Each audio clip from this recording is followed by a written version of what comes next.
Hi, everybody. I'm Bill Burns. Yeah, Nancy Burns here. And we're from Future Theater. And you know what we like to listen to? Bang. Radio on Sunday nights at 9 p.m. At 9 p.m.? What Eastern. network? Oh, the best network on the whole entire internet. Inception Radio Network. Paying Radio is sponsored by Dream Nuage Organics and Naturals.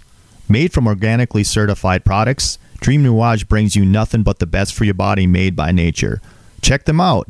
DreamNuage.com. That's DreamNuage.com. Simply natural. You're locked into Inception Radio Network, Superior, Wisconsin.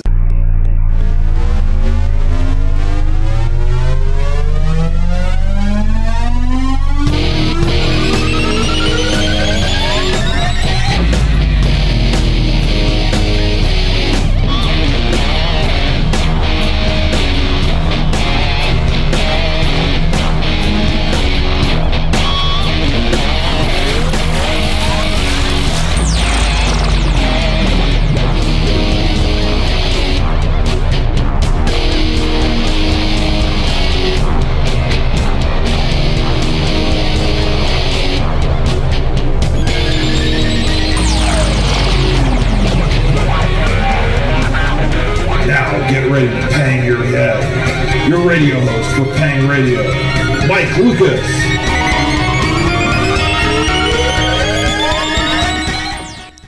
Welcome everybody. Tonight is Sunday, March 1st, 2015. I consider this the first day of spring. I don't know what you think, but that's how I look at it. Welcome to Pang Radio. Tonight we have a great guest tonight. We have Mark Zaskey, Crypto-Zoologist and Bigfoot researcher, coming on in about 10 minutes, but I'm here with my sidekick, Mr. Ken Storich, also a UFO researcher, not cattle mutilations. I got to get this right. Animal harvesting. Animal harvesting. There we go. There we go. Well, welcome to the show, Ken. Hey, thanks for having me on, and welcome everybody. We should have an interesting show. And MJ, you could not tell that it was spring where I live. Okay, it's like the dead of winter. 14 degrees and 6.5 inches of snow on the ground. Wind chill factor is about a -2. You guys have more snow than we have on the ground. We got about 4 inches. We had a little meltdown today too. That's unbelievable because that area has been getting hammered over the winter. I mean, in the Northeast at least. Exactly.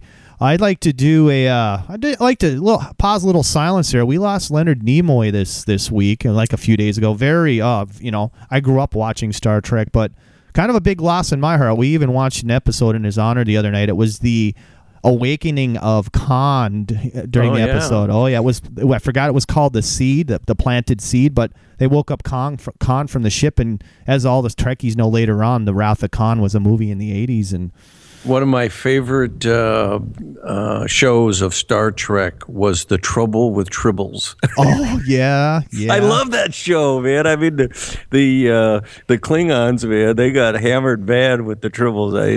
It was just a good series. Yeah, it was. I mean, it was before its time. Like you said, we've seen signs of the futures with the cell phones, the tablets. Just crazy that Gene Roddenberry knew about this technology back then, and we're using it today. Well, and not only that, but the discussion on warp drive and traveling faster than the speed of light. I mean, all of that is really coming into its own. I mean, I think that we, if we don't kill the human race off, will be able to achieve interplanetary travel. I think it's doable. In fact, let's put it this way, MJ. Somebody has already figured it out because someone's coming here. Yeah, exactly. You got that right. Definitely. So, there is a way to navigate among the stars. There is. And Star Trek and Leonard Nimoy, I mean, how could you not be fascinated with Spock? He hit that one out of the ballpark. That was his. Sure did. That was his character, and it was made for Leonard Nimoy. It sure was. So, Ken, you have any shout outs tonight to anybody? Well, I am. I know George and Patty are listening, and Doug in Missouri, Rosemary Jessup in England. Rosie, how you doing, old girl? And I think Marilyn and Dick may be tuned in tonight down in Oklahoma City, and they're a little bit warmer than I am, so I'm jealous. But yeah, I want to say howdy to all those folks and all of our other listeners. Yeah, thanks, folks. Yep, and I got a couple shout-outs from last week. Got some late ones. We have Martina listening in Munich, Germany. Oh, so way over there in Europe. That's great. And we got Hale Caden in the state of Maine, USA, and we got our longtime listener who checked in Duluth, Minnesota, right across the river here. I'm over in Wisconsin, big Packer Viking rival, you know. Deborah, thanks for listening, Deborah. We appreciate you and the support. So I will go through a quick spiel. There are many ways to listen to IRN. You can listen via our app on the Android and Apple devices. Great way to listen to the shows, listen to archive shows, hit the calendar, see who's going to be on the show on the upcoming week. I mean, definitely a great way to listen to us. And you can listen to us also through Stitcher Radio. We're trying to get on iHeart. We're working on that one. But you listen to us through Apple TV, Roku. I mean, there's various ways. We're pretty much everywhere. We want to be a household name. We want to tell people that there's more going on out there than meets the eye. And that's what kind of IRN's about. It's about you, the people, and us bringing you the information with all our awesome hosts and guests and my awesome co-host here, Mr. Ken Storich. So now, Ken, did you have an episode on TV you just did? Was it a few weeks ago? Were you on TV? Well, you know, they me being the production company said that they were going to air. Yeah, well, to answer your question, yes and no.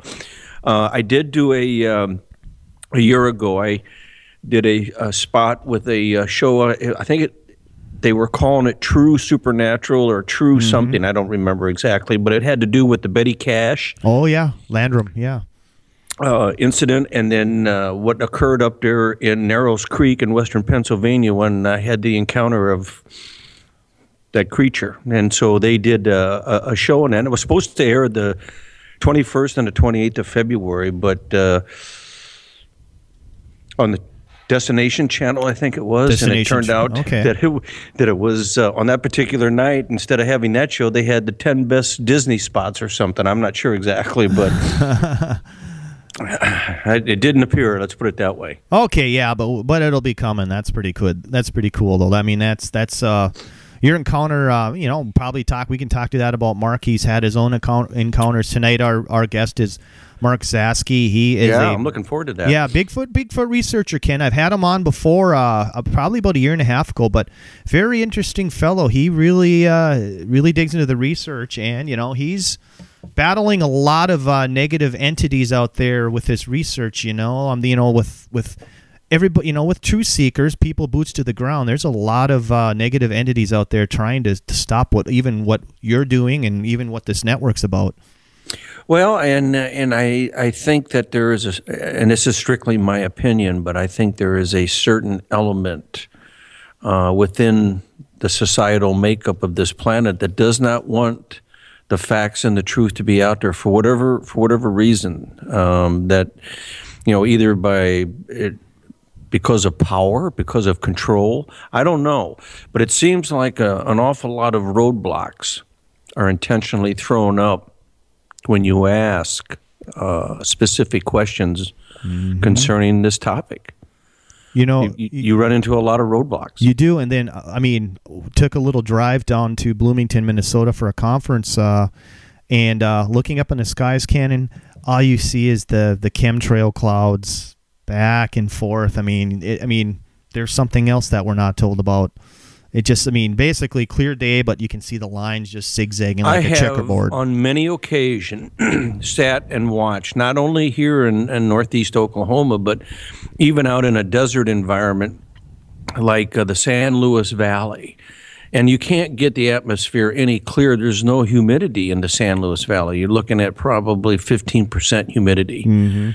Okay, so you just don't have the haze that you would have around here, where the humidity is somewhere between 60 and 70% at times.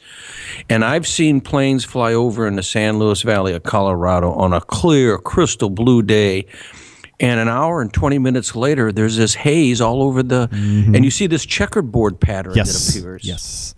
Okay, and somebody tries to tell me, "Oh, those are water droplets from condensation on the plane's engines." Really, the atmosphere is so dry that those water droplets would dissipate in a matter of minutes. Oh yeah. Okay, I don't give a damn if it is 32 below zero at 30,000 feet, and you got this hot engine. Yeah, it's going to have condensation, and you're going to see, contrails. But when you sit there and watch this checkerboard pattern develop, and then it spreads and gets horizon to horizon, and the next thing you know, you've got a cloudy day. Yeah. I mean, it's like, wait a minute, no.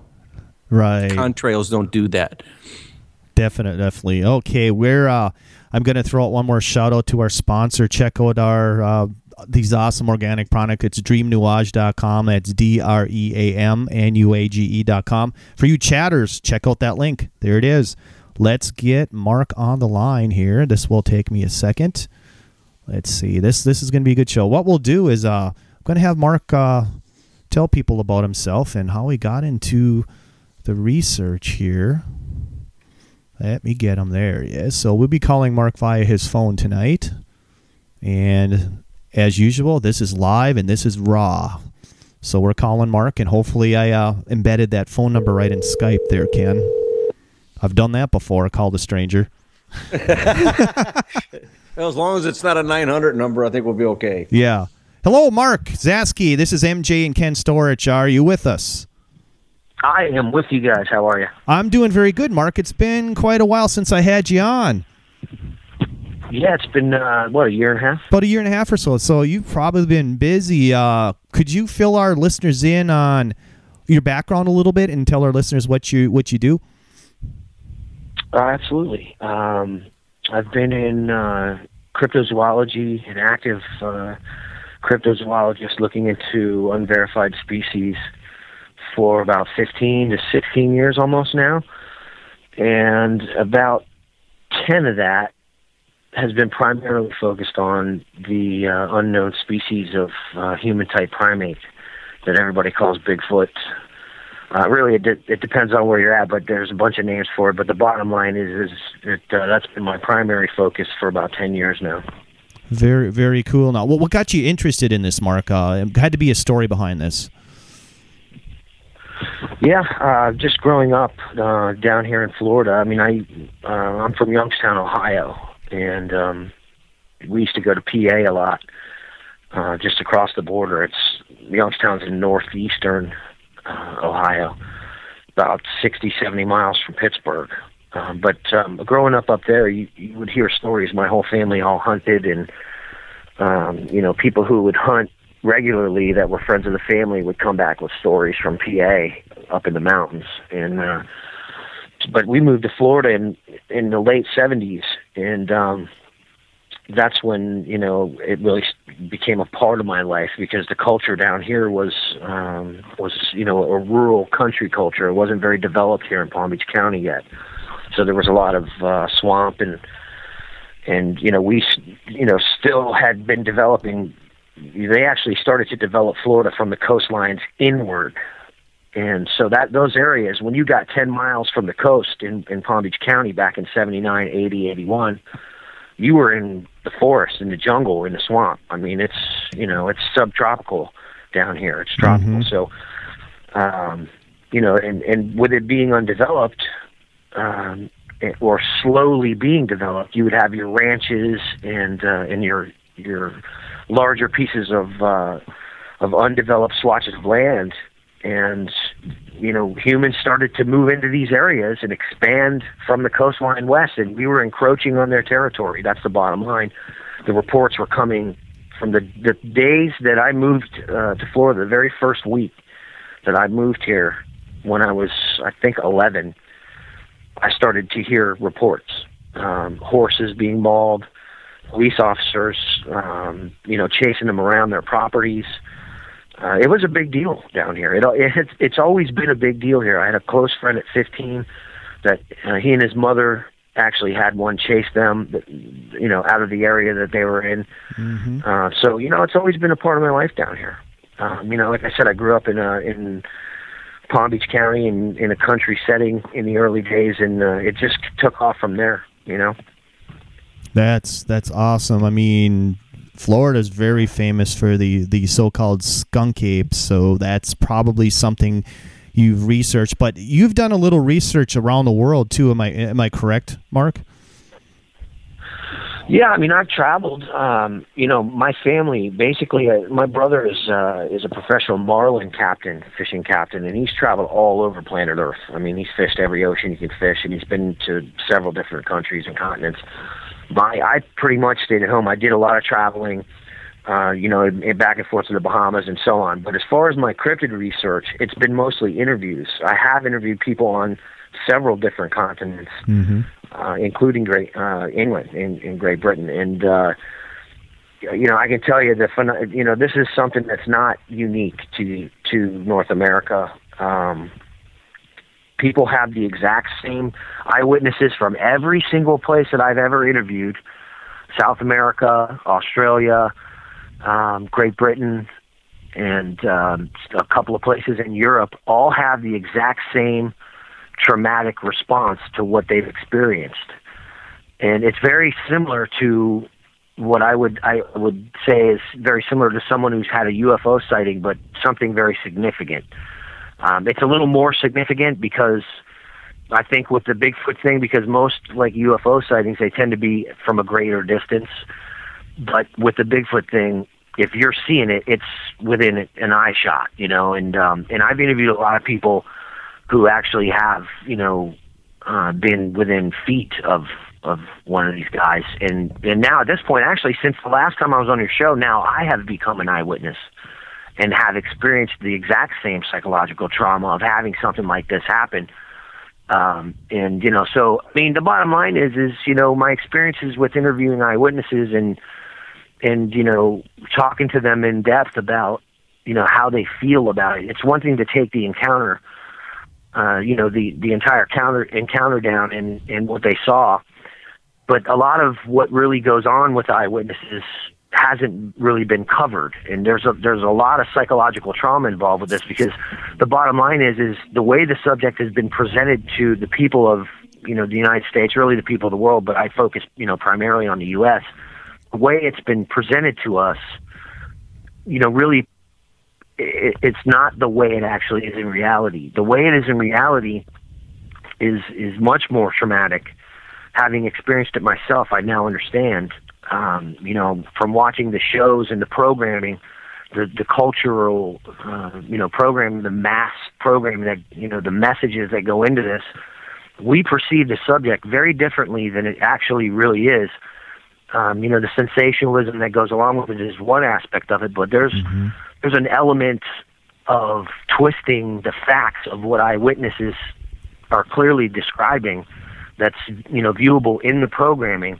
And you really, it's difficult for someone to become aware of all this unless they've actually seen it for themselves. Invariably, when I interview eyewitnesses, regardless of what continent they were on, they described a very human-like type being. They didn't describe a non-human primate. They were very clear in their descriptions that was, you know, human features, and particularly in their facial features. Mark, you, as far as what little I know about whatever critter is out there in the woods, you said something that I absolutely 110% believe, because I experienced myself, and that I saw more human qualities in this creature than, in fact, I didn't see anything that suggested to me ape, not the way, and I say he, I don't know the gender, but he didn't run like an ape, didn't look like an ape, and didn't act like an ape. Yeah, no, that's including my sighting. And, you know, I mean, I've never actually interviewed a single eyewitness that has said that they, you know, that they saw, you know, like basically an ape, and including people who got really, really close to where it was just outside their tent, or it trashed their encampment, period, and they were forced out of the area, and all, you know, multiple eyewitnesses getting a look at it. None of those people. Now, we're going within we're talking about it. We're generalizing the subject of Bigfoot, but to take it to a finer point, I have come to the conclusion, especially here in the state of Florida, that there are at least 3 different types or subspecies within this species that we call Bigfoot, and I don't even use the term skunk ape. And I frown on that usage because it really is, it changes the perspective of what we're seeing.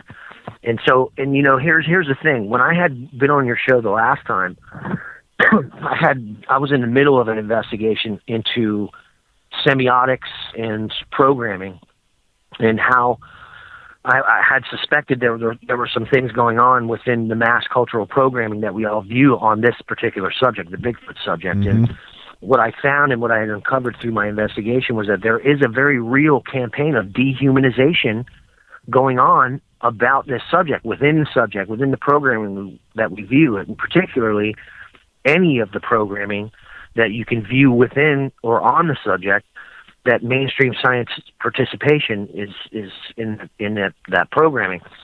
And it's typically when evolutionary science is involved. And they are definitely skewing, twisting, and misrepresenting what we eyewitnesses are saying. Now, you say you didn't see any ape features. Neither did I. It did not, what I saw, it was every bit. The closest thing that I can come to was that it was pre-human but it was definitely human primate. It was not non-human primate. Not even close. This thing had human hair, a human head of hair. Really freaked me out, Mark, I was within 12 feet, and it was a spontaneous, sudden encounter. And this creature, okay, I had through the UFO, Oklahoma UFO paranormal team, you can go there and see a sketch and a footprint that was casted. But I had a forensic artist sketch what I saw. And you can look at that. I think I kind of pissed her off a little bit because she asked me, she goes, well, on a scale of 1 to 10, what do you think, Ken? And I said, 9, 95% accurate. And she goes, well, what would it take? And I said, I don't know how to explain it to you. I couldn't explain the look in the eyes. I said, you didn't capture that. But I said, all the facial features, I said, you're spot on, And it's difficult because I've had artists repeatedly try to recreate what I saw, and what everyone is missing, and what this programming is preventing the general public from seeing, and really it's keeping the public from realizing the importance of the discovery, period. Because if the public continues to think that this thing is some type of ape, then it's just an animal, and it really isn't all that important.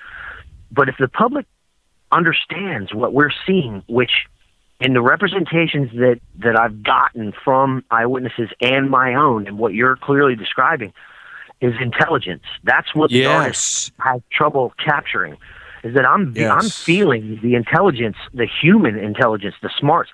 And I've had a couple of encounters where I didn't see it, but I've been literally emotionally mocked by a gigantic, hairy human-type being here in the state of Florida, to where I actually felt embarrassed that I woke this guy up.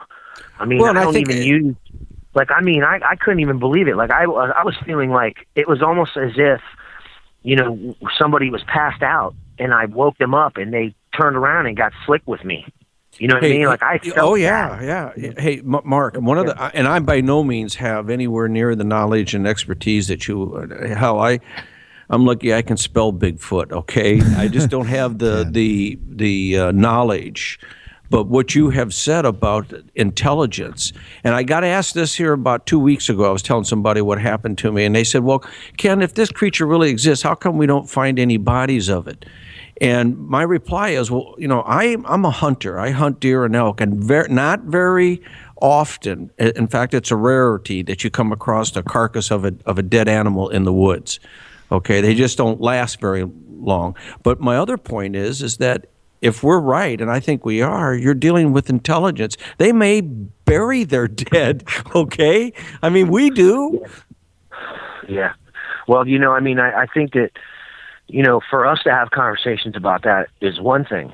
It's completely different to try to convince the public who has difficulty specifically because of the programming that they've viewed and received and the belief system that they've developed on the subject, to get them to listen to something regarding that. I mean, you know what you saw, and you know what you saw had intelligence. I know what I saw, and I got a good look at him, and he looked at me, more importantly, and I'm sure you had the same situation. Right. I did not see a single feature that would be on a human primate. This thing was pre-human in every way and gigantic. And not only that, but it was scary. And, you know, and not only that, but the physical ability that I witnessed, because what was happening during my encounter was I've never even heard, and I've interviewed eyewitnesses all over the place. And I got to tell you, you know, what I witnessed, we weren't even looking. I was teaching somebody how to track that day. I was doing a spot of fishing in an area I thought there's no way we're ever going to see this thing. There's no way. There's so many people hunting. And there was a swamp buggy within 1,000 yards of us firing off shotguns. And we had just left an area because we heard buckshot skipping through the bushes where we were at. And I said, you know, we need to clear this area, buddy, you know? So we went back to the car and drove down further and got out of the water, basically, because we were in the swamp and we were looking for some higher ground. And by the time we got to where we found high ground, it was about an eighth of a mile farther north. We parked the car, and by that time we got out, the swamp buggy had made it almost, because they were heading in the same direction we were, almost to where we were. We had just gotten out of the car, and we were on a trail that was about 20 feet wide, and there was bushes on both sides of it, 12 to 15 feet high, with pine trees intermittent, 60-footers, you know. But there's swamp on both sides of it. And the trail itself actually runs from the beach to Lake Okeechobee, all the way west to Lake Okeechobee. It's 60, 70, maybe 80 miles total. But it cuts through a forest corridor that there's been hundreds of sightings in. But I wasn't expecting this. And he was adjusting his equipment, and we had just got on this trail. You could see the car when I looked back. And I just happened to hear, you know, he was fiddling with his equipment, my research partner that I was training. And I heard the guns going off. And they were close, man. They were within 1,000 yards of us, blowing shotguns off. And I looked up because they were so close, it shocked me. Now, when I looked up, I see this thing flying across the trail where he had cleared a 27 to 30-foot jump. And he was coming down, and he was 5 to 6 feet off the ground. He landed on the trail. He cleared the 20-foot trail, but the arc he was jumping from was like he jumped 10, 15 feet from out in that swamp. He landed without a stutter and turned and pulled a palm frond down and looked at me. And I was like in a complete state of shock because, first of all, I take reports down here all the time, and they've always been black or red or burgundy or, you know, that rust-colored hair or jet black, including my son, who's seen one. And he was jet black and gigantic, beastly, huge. But I've never taken a report of one with long, shaggy, silver gray, shiny hair all over his body, and not let alone the human head of hair. He had perfect, long, straight hair, parted in the middle, and he was an albino. He had like a bluish, grayish, whitish skin. And it was, I was in a complete state of shock, and I grabbed my partner, looked away for 1/100 of a second after he and I had stared at each other for a second. He pulled that palm frond down and shot me a frown. And he had, you know, I mean, the face, it was unbelievable. It was, you know, 9:15 in the morning, something like that. But when I looked back up, he was gone, and the branch was moving, the palm frond. But what I got out of that, I mean, in hindsight, in reviewing everything, was, first of all, we are not being told at what's going on here. There's absolutely no doubt about it. When I saw what I saw, I knew that what we were learning and what we were hearing from science about this species and the narration that we hear on these shows was way off base, way off base. And I kind of knew that anyway because of interviewing the eyewitnesses, but not to the level I knew now, you know? Right. And so that's when my real research took off. And, you know, I mean, listen, I've been harassed on so many levels over this. By Mark entities, and I don't even know who these people are. Hey, Mark, we've hit our break, so we'll talk. Can we talk about the harassment after the break? I know you've dealt with. Okay, guys, hang in there. We're talking to Mark Zaskey about his cryptozoology research. Hang in there. We'll be right back with some more awesome stories and some great info from Mark. So be right back, everybody.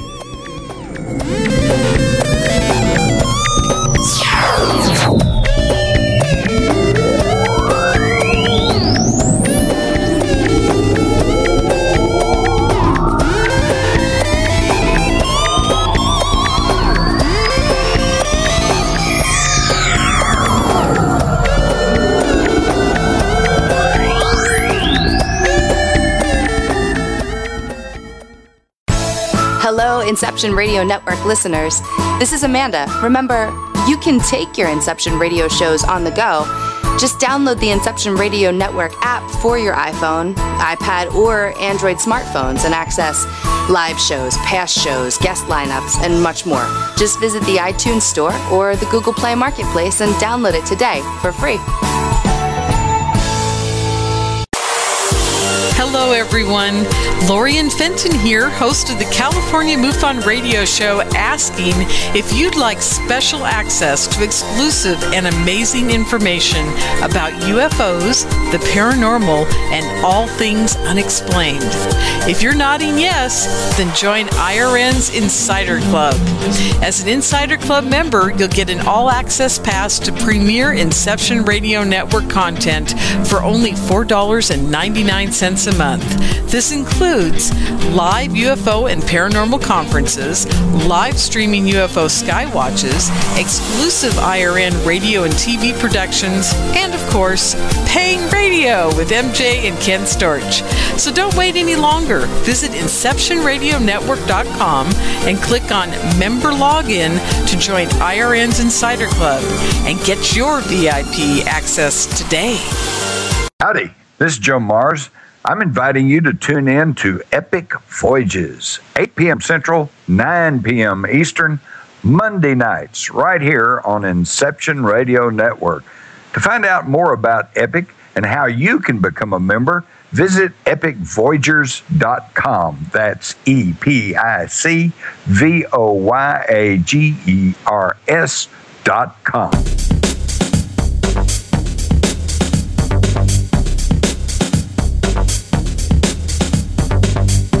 Écoutez Pong Radio tous les dimanches à 21h Eastern, uniquement sur Inception Radio Network.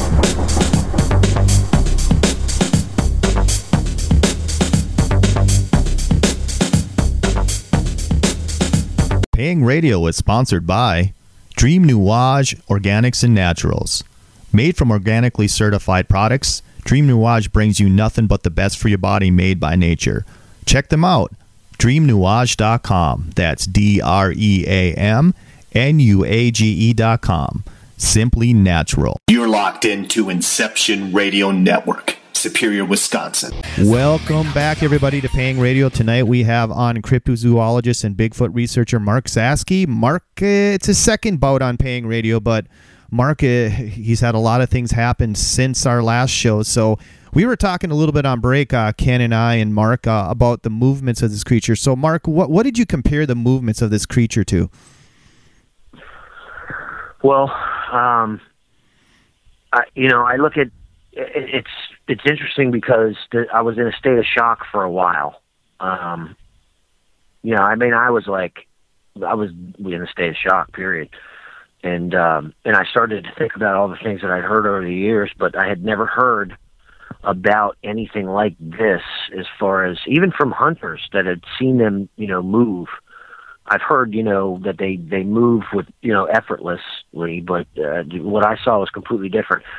In comparison to what I saw, MJ, I would say that the closest comparison, and I've done this before, I write a blog, and, in an explanation for what a lot of people are saying about how they have these special abilities and they can disappear at will and all this stuff. And I've never witnessed that. And I don't preclude that because certain people may say that, they've witnessed these things.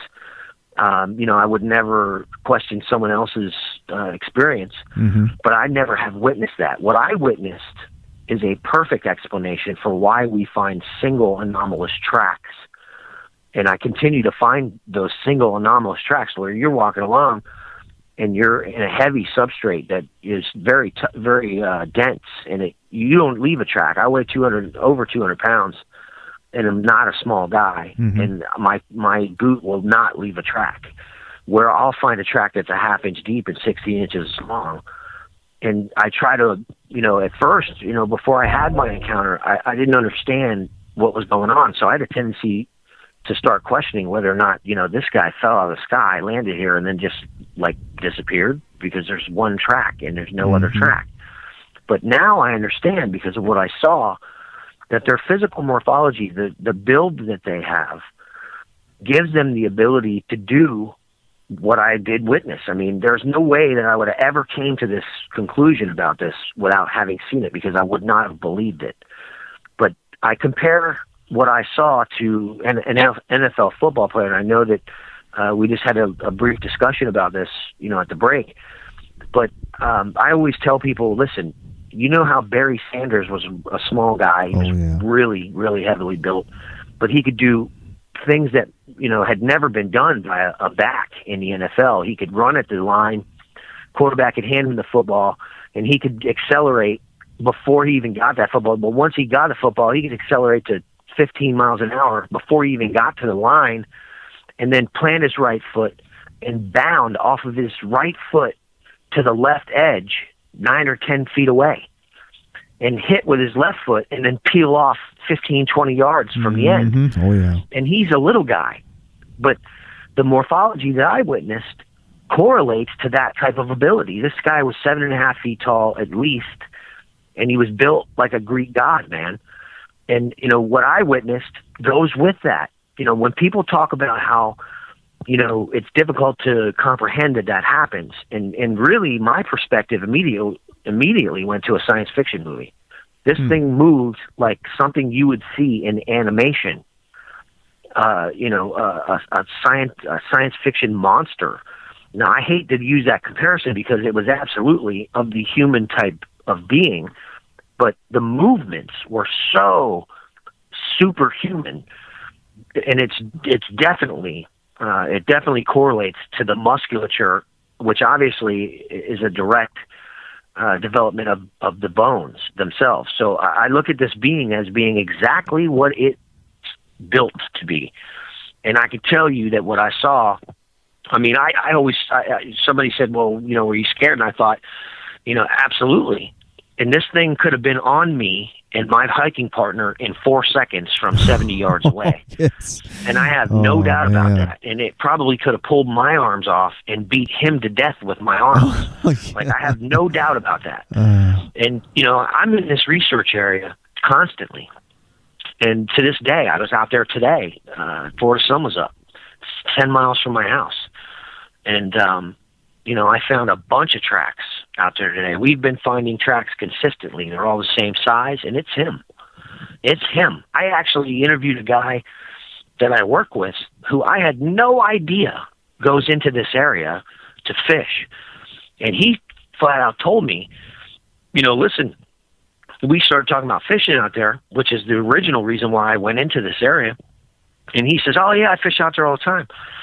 And then he kind of, the subject got into what I do. It normally somehow turns into that. I'm all over the internet, and people tend to look up stuff. So he just knew something about me, and he mentioned it, and he's like, listen, I was out there with a friend of mine, and this is the same month as my sighting, and they were out there at 2:30 in the morning because they fished for bass at night out there. And this is a scary place to be in the daytime. So I don't know, man. This guy's got some serious courage, man. And the thing is he didn't know anything like this was going on out there, but they got screamed at. This thing was running through the swamp, and he said they could hear it coming, and it screamed at him. And this is a seasoned swamp cracker. Let me tell you something. This guy here is a swamp cracker, period. I mean, you're out there at 2:30 in the morning with a headlight on, and there's gators and moccasins and all this stuff out there. You are used to being out there. And he said that he'd never heard anything like it in his life, and it scared him to death. He actually backed out of the area, went to his truck, got the spotlight, and apparently his partner was about 50 to 75 yards away and just curled up in the fetal position. Oh, God. And these are like experienced Florida woodsman. And, you know, I mean, I look at the situation like, you know, he's still out there. I mean, today I found 6 or 7 tracks, and, you know, I'm having some technical difficulties right now with any of my equipment that connects to or has Wi-Fi linkage. Whenever I go out to film, I'm having a difficulty out in this area getting my equipment to work. But you know, yeah, man. Listen, the physical morphology. You were telling me at the break about what you saw, and I couldn't agree with you more. Oh, hey, and you know what, Mark? I was listening to the way you were describing Barry Sanders. Excuse me. And I think the real strength of these creatures is in their toes. They've got to have incredible spring. I mean, the muscles in their foot and their toes has to be incredible. I couldn't agree with you more. When I saw him land, when he landed, when he was flying across the trail, I thought, there's no way. It just didn't make any sense how he landed. It didn't make a sound. It was like, you know how you land on your toes when you jump and you're trying not to make a noise? Mm-hmm. Right. Yeah, exactly. Yeah. But he did that from 27 to 30 feet. And he had to be at least 7 feet in the air at the arc, because he was 5 feet in the air coming down. It was incredible. It was absolutely incredible. Right. And you know, it sounds crazy, but I mean, I'm aware of that. I'm fully aware that this sounds crazy, but I mean, I know what I saw, and no one's going to tell me I didn't see that. Oh, I watched this. I watched this creature run down the river through the willow trees, and it was, you know, it was poetry in motion. I mean, it was graceful. It was, I mean, you watch a deer or an elk or any of those animals, even a mountain lion, they're graceful. They're in their environment and they are conditioned to it. Mm-hmm. And so was this creature. It was his environment and he is conditioned into it. That's for sure. Yeah, absolutely. That's the feeling I got as well. And, you know, I get that feeling every time I'm in the area.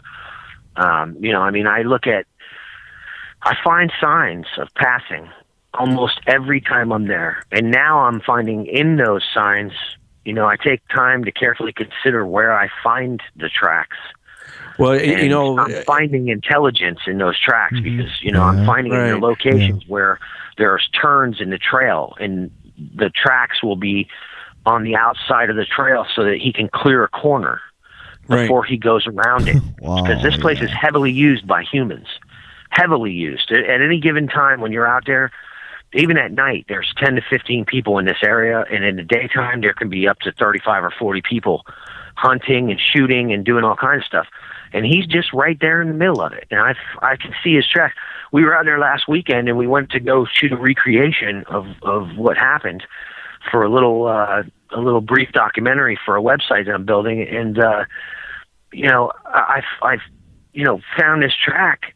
But there were guys with hunting dogs running all through this area. So you've got extreme, heavy use by humans in this wildlife area. And he does not mind it, because that day we found a track where he was right on the same trail as the dogs, and it was a fresh track. Oh, wow. It wasn't dried out at all, and it hadn't rained. So I know it was from that morning. Well, you know, keep in mind, and this is strictly my opinion, but we are playing in his backyard. And it's his environment. And even though, like you say, there's heavy use by humans, he's adapted to it. He knows how to handle this. He solved the problem, let's put it that way. If he doesn't want to be seen, he's not going to be seen. And when he is seen, it may be purely accidental. At least mine was. Well, that's definitely what happened with me. I mean, I looked at, you know, everything that contributed to me having that sighting. And I got to tell you, if I had not brushed my teeth that morning, I don't remember if I did brush my teeth, if I hadn't stirred my coffee, if I wouldn't have stopped at that red light, if I, you know, there are a million things that took me that exact second or those 2 seconds to where I was on that trail and looked up when the guns were going off and I saw him flying across the trail. I look at that and it's, you know, it was purely accidental. He was not aware of us. We had put him in a choke point between, between us and the hunters. And it's my opinion now, based on what I'm finding in this research area, in this area, that he views, just on what I'm finding, he's fully aware that we're... To listen to the rest of this interview, please go to inceptionradionetwork.com and register for the Insiders Club. What is the Insiders Club? The Insiders Club is our premium content, what you've just listened to. Now, what you've just listened to is a preview of that premium content. The Insiders Club is how we pay the bills. It's how you support IRN. You join forces with IRN to get the truth out there. Now, a lot of our content is free. I mean, most of our content is free. All of our live shows are free. If you go to our archives, the vast majority of our archives are for free. But to pay the bills, to help make sure this network stays alive, stays viable, we offer those who really love our radio station, our network, and our shows an ability to support our network and become a part of IRN. Actually join forces in helping us get the truth out there. Now, how do you do this again? You go to inceptionradionetwork.com and you subscribe for the Insiders Club, and you'll have access to all of our archives, including this show, the rest of the show. A faster way of getting there, go to the description below this video and click on the link. And like I said, you'll be joining forces with IRN. You'll have availability of all of our content, and we really appreciate your support. Thank you.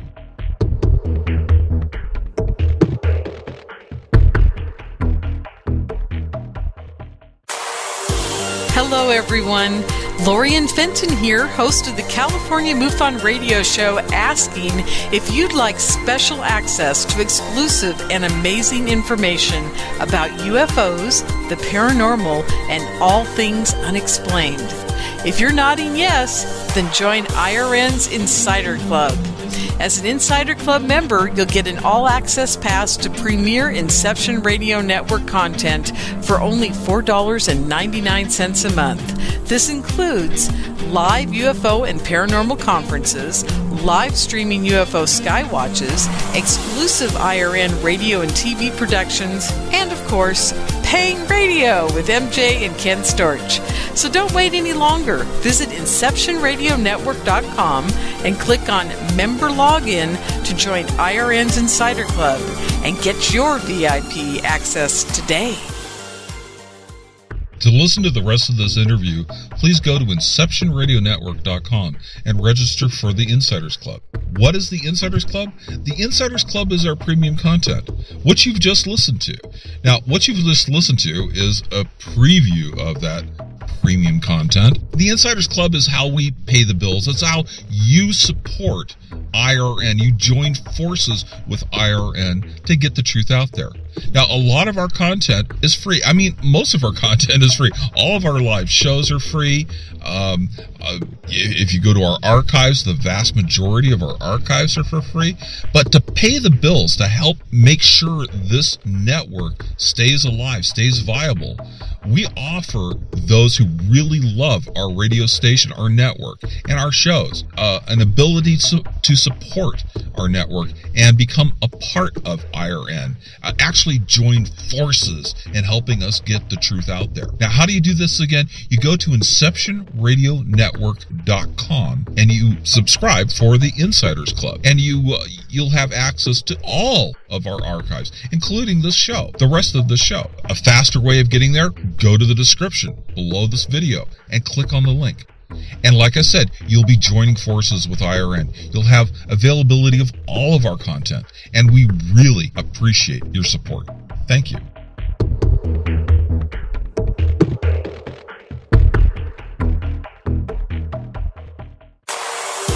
Hello, everyone. Lorian Fenton here, host of the California MUFON radio show, asking if you'd like special access to exclusive and amazing information about UFOs, the paranormal, and all things unexplained. If you're nodding yes, then join IRN's Insider Club. As an Insider Club member, you'll get an all-access pass to premier Inception Radio Network content for only $4.99 a month. This includes live UFO and paranormal conferences, live streaming UFO skywatches, exclusive IRN radio and TV productions, and of course, Paying Radio with MJ and Ken Storch. So don't wait any longer. Visit InceptionRadioNetwork.com and click on Member Login to join IRN's Insider Club and get your VIP access today. To listen to the rest of this interview, please go to InceptionRadioNetwork.com and register for the Insiders Club. What is the Insiders Club? The Insiders Club is our premium content, what you've just listened to. Now, what you've just listened to is a preview of that premium content. The Insiders Club is how we pay the bills. It's how you support IRN. You join forces with IRN to get the truth out there. Now, a lot of our content is free. I mean, most of our content is free. All of our live shows are free. If you go to our archives, the vast majority of our archives are for free. But to pay the bills, to help make sure this network stays alive, stays viable, we offer those who really love our radio station, our network, and our shows, an ability to support our network and become a part of IRN. Actually join forces in helping us get the truth out there. Now, how do you do this again? You go to InceptionRadioNetwork.com and you subscribe for the Insiders Club, and you'll have access to all of our archives, including this show, the rest of the show. A faster way of getting there, go to the description below this video and click on the link. And like I said, you'll be joining forces with IRN. You'll have availability of all of our content, and we really appreciate your support. Thank you.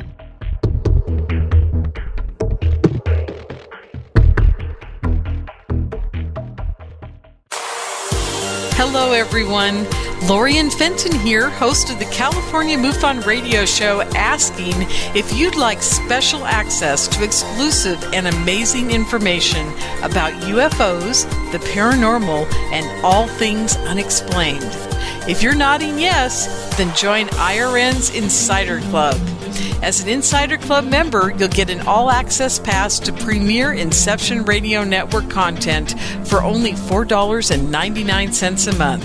This includes live UFO and paranormal conferences, live streaming UFO skywatches, exclusive IRN radio and TV productions, and of course, Paying Radio with MJ and Ken Storch.